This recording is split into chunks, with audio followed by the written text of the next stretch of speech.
Hello, BookTube. Well, it's Tuesday, and that means Tag Tuesday even when a rainstorm is moving in. And I've not been tagged because I'm a rebel, an outcast, a pariah on BookTube. Nobody likes me. But I saw a tag this morning that I really liked. I saw it on Read by Fred. It's the kindest book tag, and it was created by Kaitln at Bandys Books, who rang a bell to me, and then I went to her channel and was reminded all over again that I love it, and the wonderful dog who's on camera with her, and it's all about kindness. Just a handful of prompts that I want you all to do. Prompt number one is, how do you practice kindness in your day-to-day life? I try not to. Are there no prisons? Are there no workhouses? Prompt number two, what is the kindest thing that's happened to you on BookTube? Well, for a very brief while there, the lead contender, the kindest thing, was the result of Tempest in a Teapot, a little mini cancellation, a little ruckus that was kicked up early in my channel's life, that caused all the usual suspect, all the people that you would expect would do it, and a few people I didn't expect, a few people who'd been friends of mine, to bay for my blood, to bay for my head on a platter. And in the immediate explosion of that little controversy, a handful of people reached out to me. I didn't know anybody at this point on BookTube. A handful of people reached out and said, this is clearly out of proportion. These people obviously haven't watched your videos. If they can think you're Satan incarnate, please don't leave BookTube. That sort of thing. I thought that was very, very touching from people who didn't know me. In the midst of being outraged by the ruckus that was going on, I thought this is an example of the BookTube community that I heard so much about while watching BookTube videos before I made my own. So that was the lead contender for a while, and in those early videos, I always said that I was having such a blast making BookTube videos that I really doubted anything would stop me other than one thing. And I said it in a few videos. At the time, I had two old dogs, very sweet, old, white-faced dogs, a pointer named Malin, and a basset hound named Lucy. And at the time that I started this channel, they were just old. And as I was making videos, they became not only old, but ailing, unable to do things, and then dying. And then they started the long, slow process of dying, where one thing after another just stopped working. And I knew that was coming, of course. When you're a dog owner, you know that's coming. And I said in a number of videos that the one thing that would stop me from making videos was when Lucy died. Because I love all my dogs, I love Malin more, but I adored Lucy. Every once in a while you have a dog that just strikes you that way. That she was everything to me. And I assumed that when she died, I would stop making videos. And she died. And I stopped making videos. And I had the typical cliche term for it is an outpouring. I had an outpouring of people reaching out to me. Almost nobody in that outpouring was asking me to come back and make videos. Instead, all of those messages were about support. I've been through this before. I know you've been through this before. Or even just, I know you're hurting. I know you're in an enormous amount of pain. And I just want you to know I'm feeling that. I sympathize. Many, many messages like that while I was gone from BookTube. So I would say that is probably the kindest thing that's ever been, that I've ever seen on BookTube to me. Then number three, who, in your opinion, is one of the kindest booktubers out there? Is anybody even allowed to answer anything for this one other than David Wiley? Of course it's David Wiley. Of course it is. Number four, what is a book that's reminded you to be more kind? There was a book that Nicholas Dodman did a few years ago called Good Old Dog. Naturally, that was on my mind because for the earlier prompt, I was thinking about my girls. And his book is about how to care for older dogs, for aging and older dogs. Specifically, the shift that you have to undergo. Plenty of owners don't do it.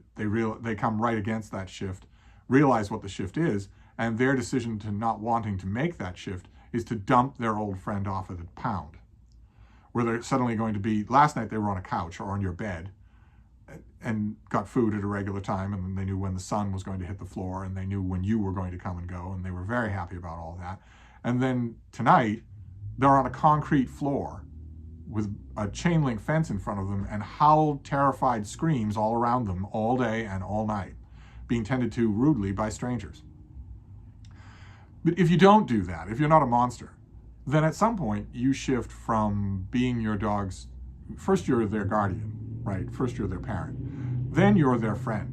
You're their companion for the huge chunk, 90% of their life. And then for the final 10%, you shift to being a caretaker. The companion stuff is largely gone. It largely filters away as they start to need more and more help and need to concentrate more and more on that. Dodman's book is really good for making that shift. So I'm going to recommend that. And then number 5 is, can you think of a fiction book or of any genre that focuses on themes of kindness? I don't want to talk about fiction during nonfiction November. I did think of a book, though. Claudia Hammond wrote a book called The Key to Kindness. That sounds, I mean, that title makes it sound like the kind of self-help, huggy, kissy crapola that I review every day. But I thought it was really good. I thought it had a lot of substance to it. I think I did review it, but it's still, I didn't think it was the normal cut of that kind of stuff. Then number 6 is, how do you think you could make BookTube a kinder place, both individually and as a community? Well, if as a community we all banded together and got rid of Gina Stanier, that would probably help things quite a bit now, wouldn't it? Now she's just as kind as everybody else. I think in this regard, to answer this prompt, I would probably second what Fred said, which is that the interactivity, it's something, if you've been doing BookTube for a long time, you have a bunch of videos, you might forget how important the interactivity is if you haven't been doing those things. To leave a comment, or to like a video even, or things like that, that can go a long way. That can help a lot. And not everybody does that. You should definitely, when you click on a BookTube video, you should like it. Just hit like. Yes, it's feeding the algorithm, but the person who makes those videos, if they have 100 subscribers, that's going to mean a lot to see who's liking their videos. So I would say that, I would echo that.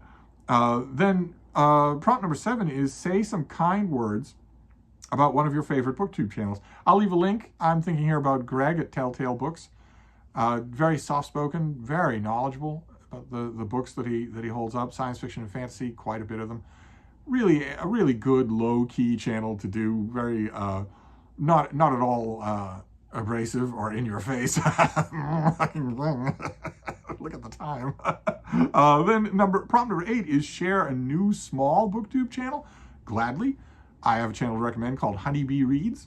I'll leave a link to it down below. She did the BookTube newbie tag. That's how I found her. You know, if you were considering making a BookTube channel, definitely do the BookTube newbie tag. That's how people find you. And I thought it was wonderful, absolutely wonderful, heartfelt, completely direct. She mentions that basically that people older than 40 exist and they are real, and they should have a voice on BookTube. I think the more she looks around, the more she becomes aware of BookTube, especially our little corner of BookTube, the more she'll be pleasantly surprised that is true. There is no age discrimination in our little corner of BookTube. We have very, very young people. I think Micah Cummins is probably 12, something like that. And we have bitterly old people like Mark Richardson, who is regularly surveyed by the Vermont Geological Society. we have the whole spectrum between, and there's never any, except kiddingly, of course, there's never any, you know, bracketing or grading on a curve for people who are older or younger. It's a fun mix. It's not true in a lot of the rest of YouTube, but it is true here. So I think you'll enjoy her channel. And then prompt number 9, the finishing up prompt for this tag, is to tag some friends to spread some kindness. But as I mentioned, I'm a leper, a pariah, an outcast on BookTube. Nobody likes me. Nobody tagged me for this. Nobody would think to tag me for any tags. Apparently, I smell. So I'm not going to tag anyone specifically. I tag all of you. If you have a BookTube channel and you have not done the kindness tag, then kindly do it. You Whovians especially, right? you Whovians especially, for the greatest regeneration scene of them all, in which you are instructed to always try to be nice, but never fail to be kind. Laugh hard, run fast, be kind. So I'll wrap this up. That's Tag Tuesday for you, and I'll be back. Thank you, BookTube.